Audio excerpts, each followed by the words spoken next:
Hello everybody, welcome to my channel. My name's Helen Noble, celebrant of Surrey. I'm also founder of Swan Song and co-founder of the Healthy Marriage Success course. Welcome to my channel. I give you weekly tips and tricks and all things interesting ceremony related, be that weddings, namings or funerals.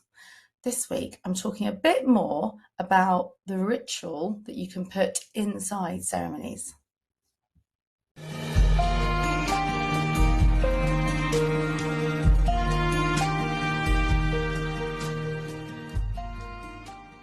Now, when I say the word ritual, most people feel a little bit uncomfortable and be like, oh no, I don't want anything fancy or floaty, or, I won't be turning up in purple with feathers in my hair wafting sage. Unless you want me to, but I don't really have any purple. And I don't actually have any sage. But I can get some for you. But normally when I say the word ritual, everyone gets a little bit uncomfortable because they think it all goes a bit Dan Brown. But actually, it's just another word for ceremony, something that is ceremonially done. So it's like people have their nighttime skin ritual. It's just a habit. It's something that you might do during something else that you're doing, like your bedtime routine. You have a skincare ritual regime, and it's not a scary word. It's the same within a ceremony. You might have a couple of little rituals that just enhance what it is you're already doing. A bit like that skincare routine. You are just going to bed, which is good for your skin. Actually, if you do a bit of a skincare routine, it helps. So same with the wedding. You can just walk up, say a few things, someone else does a reading and you walk down. That's called a registrar wedding. And you can do that and that's fine. And a lot of people are like, it's just a stopgap to get to the party. But of course, I'm a celebrant and you're here and you want more than that. The ceremony is so much more. The ceremony is a ritual of the wedding day. Okay, so the ceremony itself is a ritual. So don't be scared of it. And there's little things that you can do inside those. So I've spoken before about ring warming, which is like the wedding band blessings. So I can put a link for that YouTube, the wedding band blessing. But there's other things. There's also writing your own vows. Again, as a celebrant, it's what I want you to do. It's your homework. I will really help and support and guide you writing those vows if you need it, but I'm not going to write them for you. It's where you are now an adult. You put on your big knickers and you go, I'm going to write my own vows, because you are responsible for yourself. What kind of wife you're going to be? What kind of spouse do you expect them to be? What are you signing up to? Obviously, I've spoken about it before. I can also put the link in here for the Healthy Marriage Success course, and we go deeper into that. What it is you're signing up for. What is it you expect marriage to be? So again, there's the link, Healthy Marriage Success course. Sign up. It's all very exciting. But going on with the vows, to make that into a bit more of a ritual, if you want, I've had a couple of couples then put their wedding vows in a wine box. One did it in a gin box, but the other two times they've done it in a very lovely red wine box. And one did it with champagne. So whatever is your tipple. They did it with their wedding champagne. So on their 10th anniversary, they've decided their ritual is they are going to, on their 10th anniversary, open that bottle of wine because it would have matured and been on its side.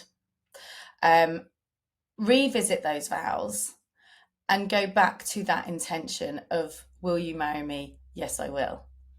I want to marry you because I've said yes, because. And that's where the vows come really exciting. So you can enhance the ritual of a wedding with other little ceremonial touches inside. There's the rings I've spoken about. There's writing your own vows, which I've spoken about. But the one for today that I'm going deeper in is putting your wedding vows or a love letter to each other into a wine box or a drink of your fancy that you open, be it on your first anniversary, which is paper. So you might want to reread your vows and go, actually, it's paper. Let's look at our vows. That's your first anniversary. And on your first anniversary, you've got that little ritual. That's what we're going to do. We're going to open that wine box, toast and be merry, and revisit our wedding vows. Now, the couple said they wanted to do it on their 10th anniversary. So they posted their wedding vows and also wrote each other a love letter, which was essentially, the groom is what he'd proposed, what he said when he proposed, because when I asked her, do you remember how the proposal, she went, he said some things and I saw the ring and then I started screaming and crying and then he picked me up off the floor and gave me a cuddle. So it's all a bit of a blur, but I know he asked, I know I said yes. So I said, would you like to know genuinely what it was he wanted to say? And she was like, I'd love that. But she said, I don't want to know now because I've got that lovely moment in my head. So I want that to go in the box. So he then wrote his love letter, starting with the stuff that he said that she couldn't hear through the excitement at the proposal. So on the 10th anniversary, they're going to revisit the vows, revisit the love letter, which will reignite their intention of why they wanted to wed in the first place. So that's a lovely little one. There's other rituals, ceremonial touches that you can do. The wedding I did last week, they swapped sides because he was a very nervous groom. He's like, I am going to talk the whole way through. I'm really nervous. I can't look at my mates because they'll set me off. What can we do about that? And I was like, we'll just swap sides. And he was like, what do you mean? I said, well, when you walk up the aisle and you're standing there looking at your bride and your bride is standing there looking at you, rather than her see your side, she's going to see her mates, and then you can stand your side and look across and see your mates. And he's like, but that's what I'm worried about. They're going to set me off. And I said, but if they're behind you, you're just going to hear them sniggering. What is it? I said, it doesn't matter. We can do either, because you have a celebrant-led ceremony and we can do what we like. And he's like, can we rehearse one way and then see how it is and rehearse the other way? And I was like, yeah, because whether you want to call that a ritual or not, you get a rehearsal with a celebrant. So he got his best man along and his head usher, and they came and we practiced and they stood behind and then they stood on the opposite side. And for him, he's like, actually, I don't want them behind me. I want them in front of me because I don't trust them. And I was like, okay, fair enough. So he had his mates and his groomsmen and his best man behind the bride so that he could see them and keep an eye on them. But actually, one of the the best man was his brother. And he just wanted a bit of reassurance, but he didn't want to say that in front of everybody. But I said to him, I said, did you just want to know that your brother was there? And he's like, yeah, but I just do not trust my best mate. So it was a mix of the two, but it was lovely that we could mix it up. So there's the swapping sides. And that also means that you don't necessarily have to do it. So in America, they have like a horseshoe and you come up the top and the groomsmen kind of match the bridesmaids. That's not a particularly English thing. That's very American. But if you want to do that, fab, fine, go for it. But again, just think about those sides. Do you want the people who are supporting you and got your back literally behind you and have got your back? Or do you want them in front of you to give them encouraging smiles? Or whether you don't trust they're not going to misbehave, you can keep an eye on them. Have a think, because you have choice, and you only know you've got choice if you've got knowledge. And that is what this YouTube channel is about. It's about informing you, demystifying the wedding ceremony process, and enhancing that ritual of the wedding day, which is the wedding ceremony itself, with all those little touches that you might want to do that you didn't know you could do. So there's the swapping sides. There's loads of other rituals, and I can't decide how long to make this video, because there's ones with pets. I might do that as a separate one. The other one I'll do is the tying of the knot.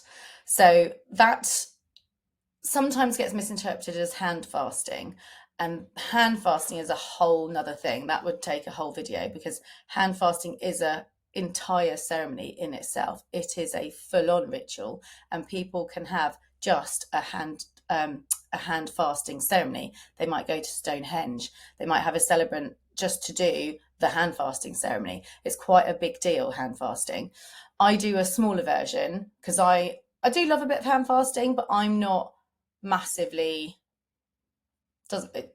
it's not massively my boat. There's some celebrants that are amazing at it. I like the smaller version. I think that's just because I'm really typically English and I like things to be well done but subtle. I don't like too much. So the hand tying is a lot more subtle, and it's not as hasn't got such pagan roots. It's more cultural and historical in that, for example, Shakespeare married by tying the knot because no one could afford jewellery, like all those big shiny wedding rings and the big band of gold. A lot of people were like, I don't have precious metal to give you because I don't have the money. So they would bring a cord from their house, and the groom would bring a cord from his house. And I do it by putting each person's hand on their shoulder, and then me winds the ribbon round. So it might be the groom chooses, what did I have this week? Actually, this weekend, the bride and groom chose the same ribbon, but the ribbon was a rainbow ribbon because they said, look, we're so multifaceted. We've got all these bits to our personality. We sort of bring the mess. We just bring it all.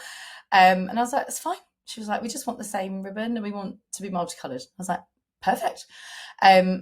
So we did the hand fasting with 2 rainbow ribbons because they were multifaceted, but they'd pick slightly different types of rainbow. Like one was a bit more blue and one was a bit more pink. And they said why they'd picked those. And I said that. And then you kind of untie it as you lift your hands and they tie the knot. Haven't explained it very well. You have to watch another video.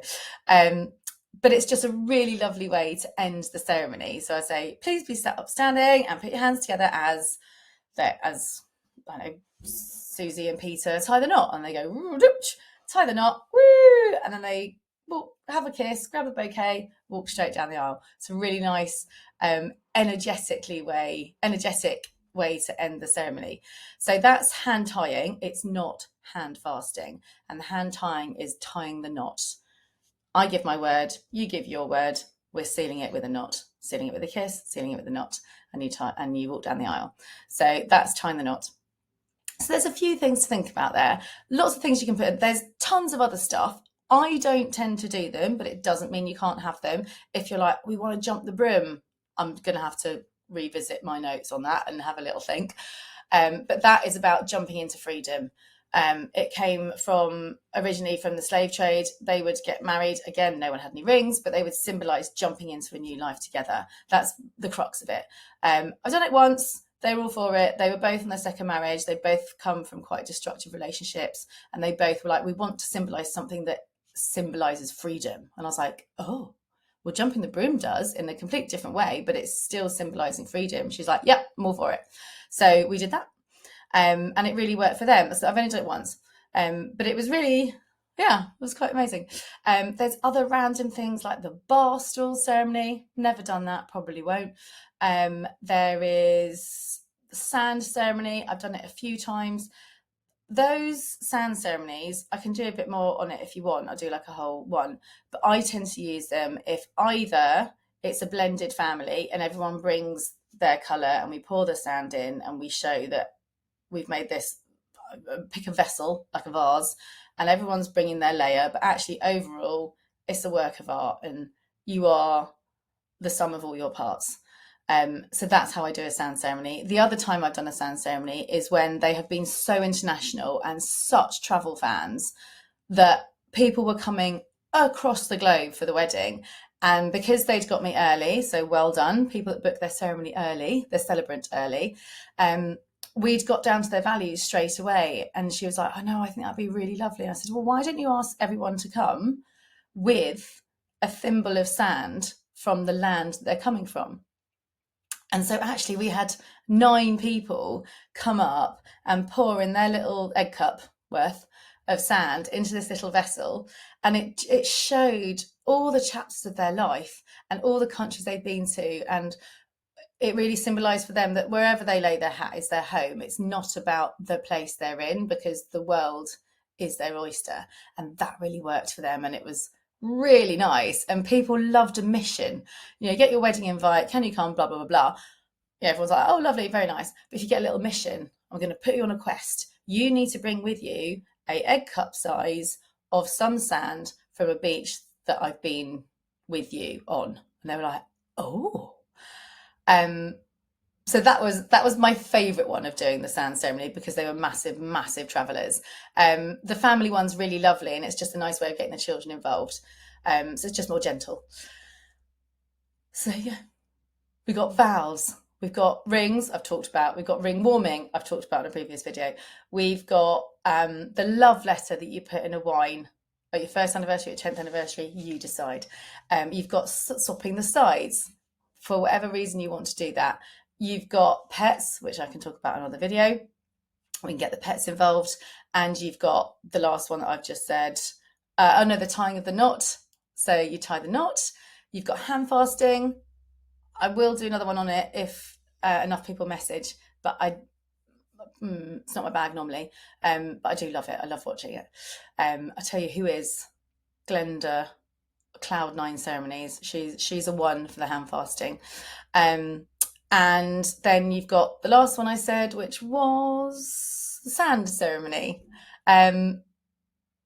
which you can do for whatever reason you want to put upon the sand ceremony. So you have all those little rituals inside the main ritual of the wedding, which is the wedding ceremony. So my mission to you is, don't be scared of the word ritual, embrace ceremony, get your celebrant, whether it's me or somebody else, triggering your imagination, listening to your story, because there will be something that we can do that will enhance what is really important to you and will enrich your ceremony. So everyone comes away going, wow, that was so them, which is what you want.